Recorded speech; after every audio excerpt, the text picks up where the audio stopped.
Hi everyone, welcome you all to Commerce Lesson Plans with ARJ, and today my topic is comparative income statement. Through this video, you will able to understand about the pro forma of how to prepare and format of comparative income statement, and we will solve a problem of comparative income statement. Okay, let's start our class. Comparative financial statements is used to analyze the changes over the time because it shows the operating results for two periods, and we can able to understand the percentage increase or whether it is decrease in the operating results. So through this comparative income statement we can clearly explain the relationship between the sales and cost of goods sold and also its effect on gross profit. So we get an idea of the progress of a business over a period of time. So comparative financial statement സാധാരണയായിട്ട് നമ്മൾ രണ്ട് period of ടൈംസിലാണ് അതിനെയാണ് നമ്മൾ prepare ചെയ്യുന്നത്. So നമ്മൾക്ക് അതിൽ നിന്നും two period of ഡാറ്റയുടെ changes whether it is increase ആണോ whether it is decrease in the അല്ലെങ്കിൽ relationship between the sales and cost of goods sold ആണോ ആൻഡ് എത്രത്തോളം ഇത് ഗ്രോസ് പ്രോഫിറ്റിനെ എഫക്റ്റ് ചെയ്തിട്ടുണ്ടോ എന്നുള്ള കാര്യങ്ങളെക്കുറിച്ചിട്ടുള്ള വ്യക്തമായ അറിവ് നമുക്ക് കമ്പാരിറ്റീവ് സ്റ്റേറ്റ്മെൻറ്റ് അനലൈസിസിലൂടെ കിട്ടുന്നതാണ്. സോ കമ്പാരിറ്റീവ് സ്റ്റേറ്റ്മെൻറ്റ്സ് ബാലൻസ് ഷീറ്റും നമുക്ക് പ്രിപ്പയർ ചെയ്യാം, ഇൻകം സ്റ്റേറ്റ്മെൻറ്റും നമുക്ക് പ്രിപ്പയർ ചെയ്യാം. ഇന്നത്തെ ക്ലാസ് ഇൻകം സ്റ്റേറ്റ്മെൻറ്റിൻ്റെ ഫോർമാറ്റും അതോടൊപ്പം തന്നെ ഇൻകം സ്റ്റേറ്റ്മെൻറ്റിൻ്റെ ഒരു പ്രോബ്ലം ആണ്. സോ ഇൻകം സ്റ്റേറ്റ്മെൻറ്റിൻ്റെ steps in the preparation of comparative income statement അല്ലെങ്കിൽ statement of profit or loss എങ്ങനെയാണെന്ന് നോക്കാം. കമ്പാരിറ്റീവ് ഇൻകം സ്റ്റേറ്റ്മെൻറ്റ്സിന് സെയിം നമ്പർ ഓഫ് കോളംസ് തന്നെയാണ് കമ്പാരിറ്റീവ് ബാലൻസ് ഷീറ്റ് പോലെ തന്നെ, and some steps are involved in its preparation. Let's see. The first column is meant for showing the particulars. The starting item എന്ന് പറഞ്ഞു കഴിഞ്ഞാൽ that is gross sales ആണ്. അതിൽ നിന്ന് നമുക്ക് സെയിൽസ് റിട്ടേൺസ് ഡിഡക്റ്റ് ചെയ്യാം. അപ്പോൾ ഗ്രോസ് സെയിൽസിൽ നിന്ന് സെയിൽസ് റിട്ടേൺസ് ഡിഡക്റ്റ് ചെയ്യുമ്പോൾ നമുക്ക് നെറ്റ് സെയിൽസ് കിട്ടുന്നു. And from this cost of goods sold നമുക്ക് ഡിഡക്റ്റ് ചെയ്ത് കഴിഞ്ഞാൽ നമുക്ക് ഗ്രോസ് പ്രോഫിറ്റ് എത്തുന്നു. സോ ഗ്രോസ് പ്രോഫിറ്റിൽ നിന്ന് other expenses such as operating expenses deduct ചെയ്യുമ്പോഴാണ് നമ്മൾ നെറ്റ് പ്രോഫിറ്റിലേക്ക് എത്തിച്ചേരുന്നത്. Got the point. I will repeat it once more. Please listen carefully.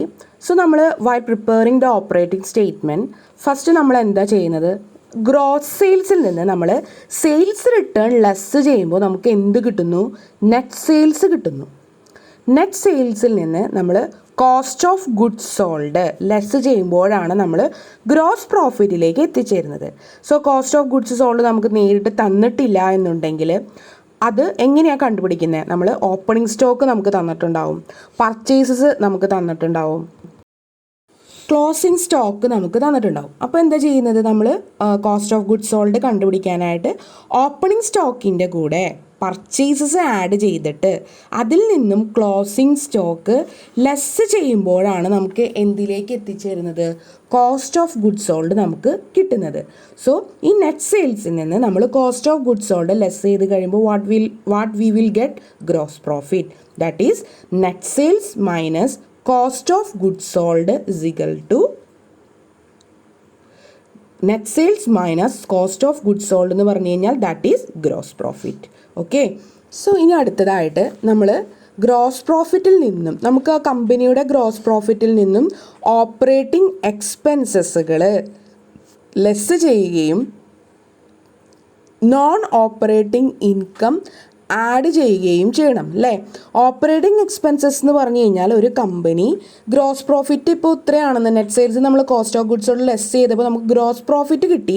പക്ഷേ ഒരു കമ്പനി നടത്തിക്കൊണ്ട് പോകാനായിട്ട് ആ കമ്പനിക്ക് വന്നിട്ടുള്ള നടത്താൻ വേണ്ടിയിട്ട് കമ്പനിക്ക് വന്നിട്ടുള്ള എക്സ്പെൻസസുകളാണ് നമ്മൾ administrative expenses, selling and distribution expenses എന്നൊക്കെ പറയുന്നത്.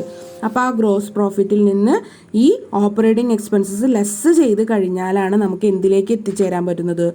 ഓപ്പറേറ്റിംഗ് നെറ്റ് പ്രോഫിറ്റിലേക്ക് എത്തിച്ചേരാനായിട്ട് സാധിക്കുള്ളൂ. സോ ഓപ്പറേറ്റിംഗ് നെറ്റ് പ്രോഫിറ്റ്, അപ്പോൾ നമ്മൾക്ക് ഗ്രോസ് പ്രോഫിറ്റിൽ നിന്നും ഓപ്പറേറ്റിംഗ് എക്സ്പെൻസുകൾ ലെസ് ചെയ്യാം. അതിനുശേഷം നമ്മൾ എന്തിലേക്ക് എത്തിച്ചേരുന്നു? നമ്മൾ നെറ്റ് പ്രോഫിറ്റിലേക്ക് എത്തിച്ചേരുന്നു. സോ അതിലേക്ക് നമ്മൾ നോൺ ഓപ്പറേറ്റിംഗ് ഇൻകം എന്തെങ്കിലും തന്നിട്ടുണ്ടെങ്കിൽ അത് ആഡ് ചെയ്യും. ഇപ്പോൾ നോൺ ഓപ്പറേറ്റിംഗ് ഇൻകം എന്ന് പറഞ്ഞു കഴിഞ്ഞാൽ എന്തൊക്കെയാണ് വരിക? നമുക്ക് profit on sale of shares നമുക്ക് നോൺ ഓപ്പറേറ്റിംഗ് ഇൻകം ആണെന്ന് പറയാം. അല്ലെങ്കിൽ നമുക്ക് ഇൻട്രസ്റ്റ് നമുക്ക് കിട്ടിയത് നമുക്കൊരു നോൺ ഓപ്പറേറ്റിംഗ് ഇൻകം ആണെന്ന് പറയാം. ഇങ്ങനെയുള്ള ഇൻകംസുകൾ ഉണ്ടെങ്കിൽ നമ്മൾ എന്ത് ചെയ്യണം? ഇത് ഗ്രോസ് പ്രോഫിറ്റിൻ്റെ കൂടെ ആഡ് ചെയ്യാനുള്ളതാണ്. നമ്മൾ ഓപ്പറേറ്റിംഗ് എക്സ്പെൻസ് ലെസ് ചെയ്തില്ലേ, അതുപോലെ ഇൻകം നമ്മൾ എന്ത് ചെയ്യണം? ഗ്രോസ് പ്രോഫിറ്റിലേക്ക് ആഡ് ചെയ്യണം. അതിനുശേഷം നോൺ ഓപ്പറേറ്റിംഗ് എക്സ്പെൻസസ്, അതായത് company day to day operations നടത്താനുള്ള എക്സ്പെൻസസ് അല്ലാതെ നമുക്ക് വന്ന expenses such as loss on sale of ലാൻഡൊക്കെ നോൺ ഓപ്പറേറ്റിംഗ് എക്സ്പെൻസ് ആയിട്ട് നമുക്ക് പറയാൻ പറ്റുന്നതാണ്. അപ്പോൾ നോൺ ഓപ്പറേറ്റിംഗ് എക്സ്പെൻസസ് അത് ലെസ് ചെയ്ത് കഴിഞ്ഞാൽ നമ്മൾ എന്തിലേക്ക് എത്തിച്ചേരുന്നു? നമ്മൾ നെറ്റ് പ്രോഫിറ്റിലേക്ക് എത്തിച്ചേരുന്നു. ആൻഡ് ഓൾസോ ശ്രദ്ധിക്കണം, that is net profit before tax ആണ്. ദെൻ നമുക്ക് പ്രൊവിഷൻസ് ഓഫ് ടാക്സേഷൻ എന്തെങ്കിലും ഉണ്ടെങ്കിൽ, പ്രൊവിഷൻ ഫോർ ടാക്സേഷൻ ഉണ്ടെങ്കിൽ അത് ലെസ് ചെയ്ത് കഴിഞ്ഞ് കഴിഞ്ഞാൽ നമ്മൾ എന്തിലേക്ക് എത്തിച്ചേരുന്നു? നെറ്റ് പ്രോഫിറ്റ് ആഫ്റ്റർ ടാക്സേഷനിലേക്ക് എത്തിച്ചേരുന്നു. ക്ലിയർ? ഇതാണ് ഓപ്പറേറ്റിംഗ് സ്റ്റേറ്റ്മെൻറ്റിൻ്റെ ഫോർമാറ്റ് എന്ന് പറയുന്നത്. ഞാൻ ഒന്നും കൂടി പറയാം. Gross sales less sales return net sales. Net sales less cost of goods sold gross profit. That is cost of goods sold opening stock plus purchases less closing stock. Then net sales minus cost of goods sold is gross profit, and after getting gross profit less operating expenses, add non-operating income and less non-operating expenses, and after that we got net profit before tax and less provision for taxation, then we get net profit after taxation. This is the format of comparative operating statement, comparative statement. Clear?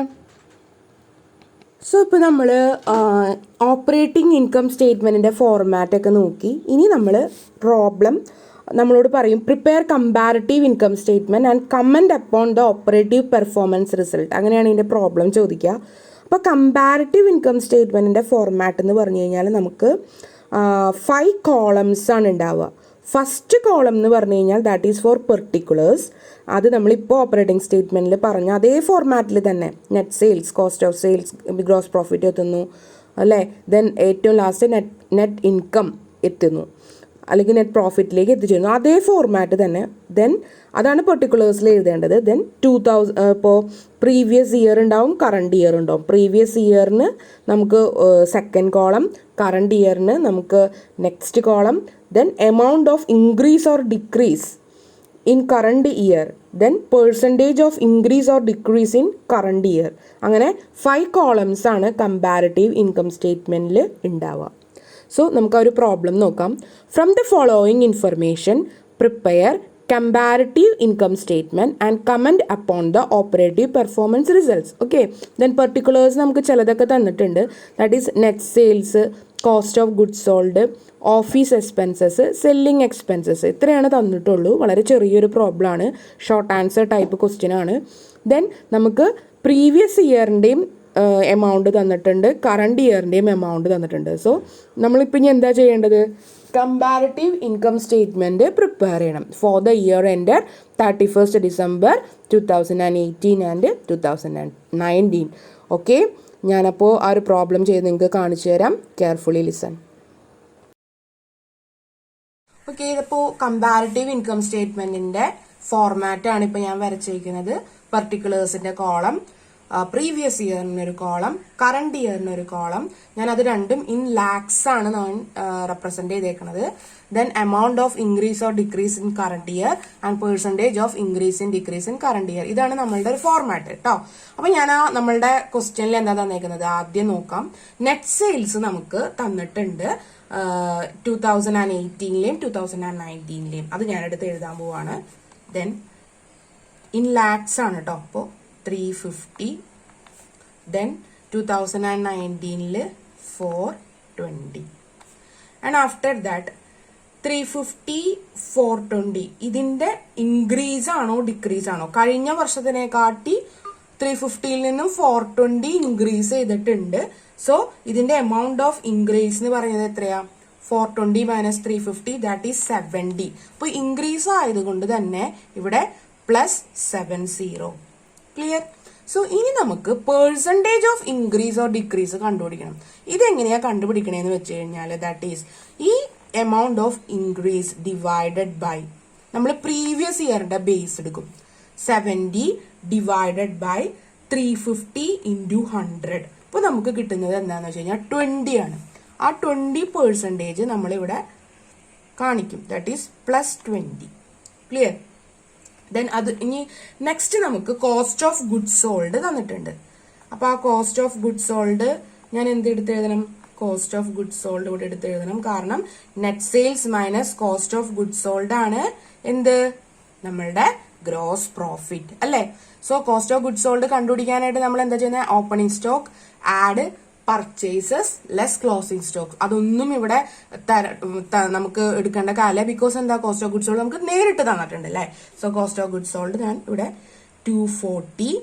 Then current year എന്ന് പറഞ്ഞു കഴിഞ്ഞാൽ 300. Same ഇതുപോലെ തന്നെ increase ആണ് വന്നിരിക്കുന്നത്. എത്ര?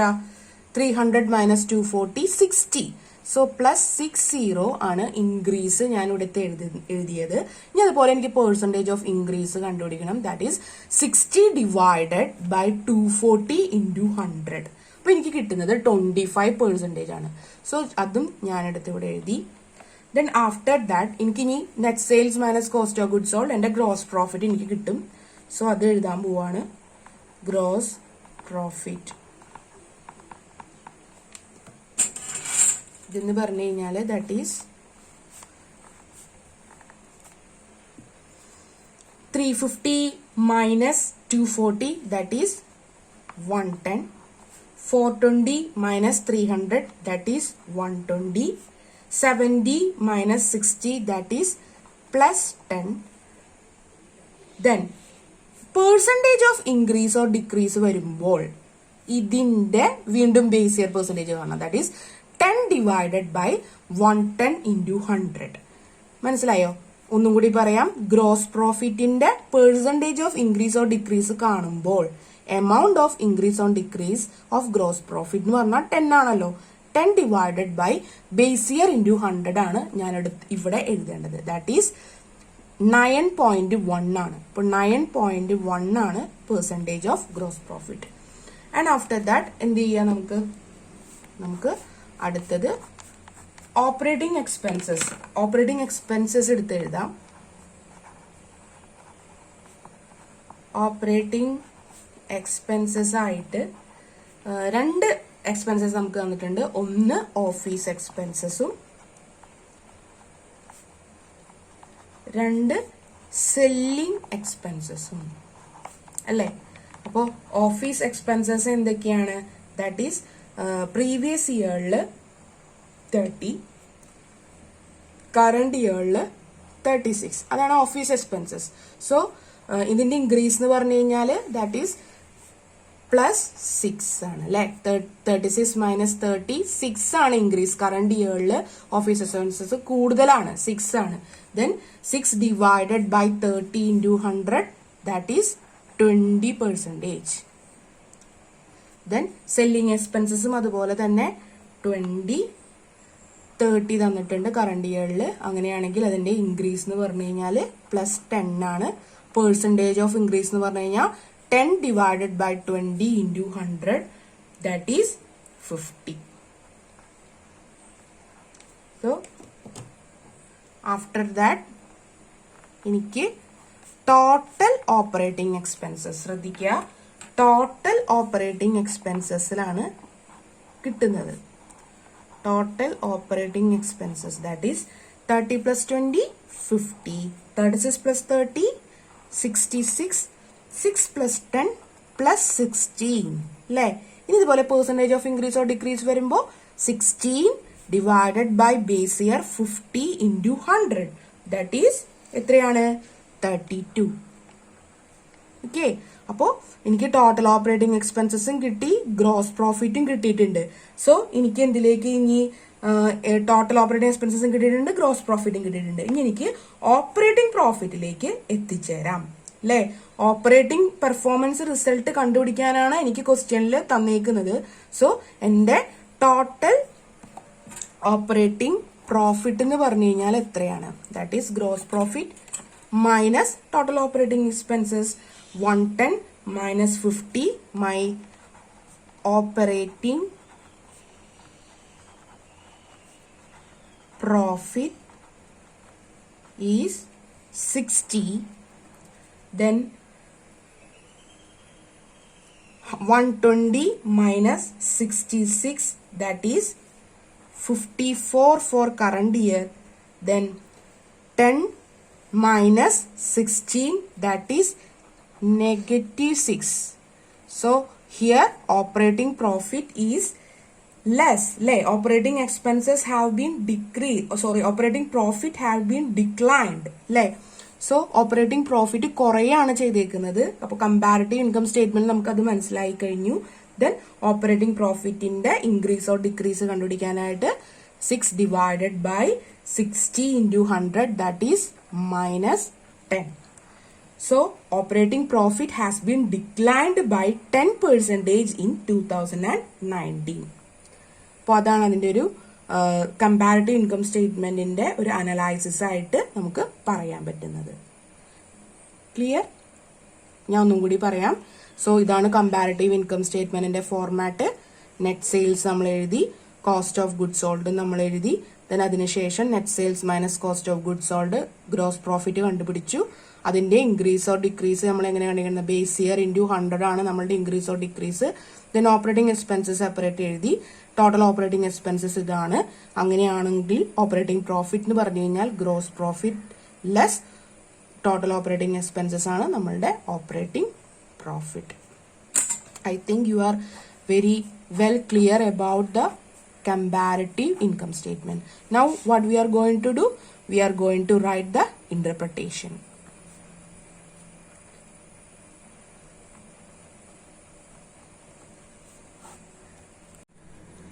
So interpretation നമുക്ക് എഴുതണം. മാനേജ്മെന്റ് അക്കൗണ്ടിങ്ങിന്റെ ഒരു പ്രത്യേകത എന്താണ്? അനാലിസിസ് ആൻഡ് ഇന്റർപ്രിട്ടേഷൻ അല്ലേ. Analysis mean breaking in to parts and interpretation means explain the cause and effect അല്ലേ. സോ ഈ കമ്പാരിറ്റീവ് ഇൻകം സ്റ്റേറ്റ്മെന്റിന്റെ കോസ് ആൻഡ് എഫക്ട് നമുക്ക് കണ്ടുപിടിക്കണം. Because it is useful for the management to take decisions. So interpretation നോക്കുക. ഈ comparative സ്റ്റേറ്റ്മെന്റ്സിന് sales increase ചെയ്തിട്ടുണ്ട് അല്ലെ. Sales എത്ര ഇൻക്രീസ് ചെയ്തേക്കണേ? 2019 സെയിൽസ് ഇൻക്രീസ് ചെയ്തേക്കുന്നത് 20% ആണ് അല്ലെ. 20% ആണ് സെയിൽസ് ഇൻക്രീസ് ചെയ്തേക്കുന്നത്. 20% സെയിൽസ് ഇൻക്രീസ് ചെയ്യാനുള്ളത്. അതുകൊണ്ട് തന്നെ നമ്മുടെ ഗ്രോസ് പ്രോഫിറ്റും ഇവിടെ ഇൻക്രീസ് ചെയ്തിട്ടുണ്ട്. That is 9%. So cost of goods സോൾഡിന്റെ ഇൻക്രീസോടൊപ്പം തന്നെ പ്രൊപ്പോർഷനേറ്റ് ഇൻക്രീസ് ഇൻ സെയിൽസ് ആണ് അതിനുള്ള കാരണം. ദെൻ അടുത്തത് എന്ന് പറഞ്ഞു കഴിഞ്ഞാൽ ഓപ്പറേറ്റിംഗ് പ്രോഫിറ്റ് എന്ന് പറഞ്ഞു കഴിഞ്ഞാൽ ഇവിടെ ഡിക്ലൈൻ ചെയ്തേക്കാണ് 10% അല്ലെ. 10% ഡിക്ലൈൻ ഇൻ 2019 ആണ്. ബിക്കോസ് കാരണം എന്താ? The operating expenses has been also increased 32% ആയി. ഇൻക്രീസ് ചെയ്തത് കൊണ്ട് ഓപ്പറേറ്റിംഗ് പ്രോഫിറ്റ് എന്ത് ചെയ്തേക്കുന്നു? ഓപ്പറേറ്റിംഗ് പ്രോഫിറ്റ് ഡിക്രീസ് ചെയ്തേക്കാണ് ചെയ്യുന്നത്. So the decline in operating profit may be partly due to the increase of office expenses or may be partly due to the abnormal increase in the selling expenses. So അങ്ങനെ നമ്മൾ interpretation എഴുതണം. ഒന്നും കൂടി പറയാം. Sales have been increased by 20% in 2019 and gross profit അതുകൊണ്ട് തന്നെ it has been increased by 9% only. This is because ആ cost of goods സോൾഡിന്റെ പ്രൊപ്പോർഷനേറ്റ് ഇൻക്രീസ് ഉള്ളത് ഈസ് മോർ ദാൻ ദ സെയിൽസിനെ കാട്ടി proportionate increase cost of goods സോൾഡിന് വന്നത് കൊണ്ടാണ് ഇവിടെ എന്ത് സംഭവിച്ചത്?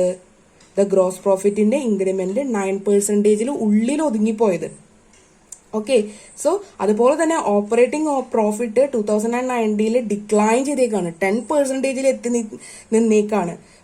ലെസ് ആണ്, -10 ആണ് അവിടെ കാണിക്കുക. അപ്പോൾ ഓപ്പറേറ്റിംഗ് പ്രോഫിറ്റ് ഡിക്ലൈൻഡ് ആണ്.